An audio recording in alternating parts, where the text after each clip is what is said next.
India என்கிற நாடு ஏதோ ஒரு மொழி பேசுகிற நாடு. இந்தியா என்றால் அது இந்தி பேசுவதற்கு மட்டுமே சொந்தமான நாடு. இந்தியாவின் தேசிய மொழி என்றெல்லாம் அறியப்பட்ட காலம் இருக்கிறது.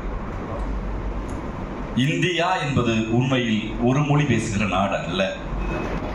எண்ணிலடங்காத மொழிகள், ஏறத்தாழ 3732 மொழிகள் இருப்பதாக பேசப்படுவதாக, அதில் 28 மொழிகளுக்கு எழுத்து இலக்கண இலக்கியங்கள் இருப்பதாக இருந்தபோது இந்த நாட்டின் அரசியல் சட்டத்தில் ஹிந்தி தான் இந்தியாவின் அடையாளம் என்று எழுதினார்கள்.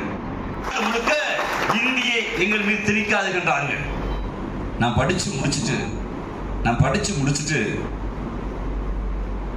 லண்டனுக்கு போன ஆசை இருக்கும், அமெரிக்கா போன ஆசை இருக்கும், துபாய் போன ஆசை இருக்கு, சிங்கப்பூர் ஆசை இருக்கு, ஏன் சென்னைக்கு போவோம், கோயம்புத்தூருக்கு போவோம், பெங்களூருக்கு போன ஆசை இருக்கு. இருக்கிற யாருக்காவது என் பிள்ளைய நல்லா படிக்க வச்சுட்டு பீகாருக்கு யூபிக்கு போன ஆசை இருக்கா? யாருக்காவது இருக்கா? நான் ஏன்டா நடுராத்திர சுடுகாட்டு போதும் கேட்பீங்க.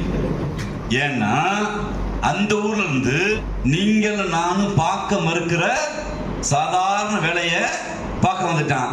ஹிந்தி படிச்சா முன்னேறலான்னா என் ஊருக்கு என்ன ஹிந்தி பண்டித்துல வர்றான்னு கேள்வி கேட்கணுமா இல்லையா?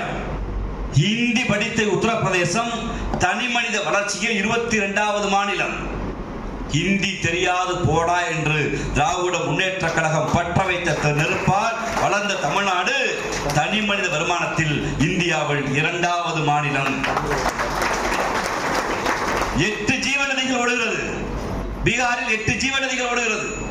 நமக்கு அன்னை காவிரி கர்நாடகா தண்ணீர் திறந்தால் மழை பெய்தால் தான் நமக்கு ஜீவநதி. வற்றாமல் ஓடிய தாமிரபரணி கூட இன்று அந்த பொதிகை மலையிலே தண்ணீர் வந்தால் தான் நமக்கு ஜீவநதி. நதியில்லை. ஆனால் வேளாண்மை துறையில் இந்தியாவில் வளர்ந்த மாநில பட்டியலில் தமிழ்நாடு முதலிடம், உத்தரப்பிரதேசத்தில் 2வது இடம்.